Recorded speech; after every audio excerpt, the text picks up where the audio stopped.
One of the tools that we have at our disposal are the audit technique guides that the service issues. They're actually intended for IRS examiners. These are essentially instruction manuals to IRS examiners on particular topics, particular subjects. For example, there's an audit technique guide on cash-intensive businesses. The latest ATG involves deductions for conservation easements. That's timely now that the deduction is a permanent part of the tax code.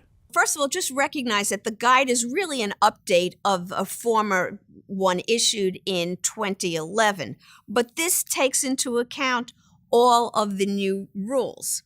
What I especially like about the guide is that there's a bulleted checklist, if you will, of the tax issues related to easements that the IRS will focus in on. For example, if you are donating property as a conservation easement and there's a mortgage on the property, you have to make sure that the mortgage is properly subordinated.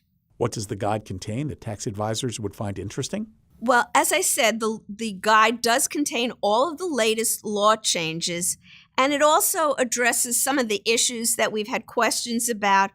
For example, one of them is whether a deed can serve as a contemporaneous written acknowledgement of the donation.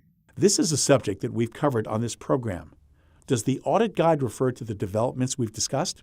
The audit guide makes reference to a case in 2016 which focused on this very question. Can a deed serve as a contemporaneous written acknowledgement when there's in fact no mention in the deed of whether there's any goods or services received, which is, as we know, a requirement of the acknowledgement.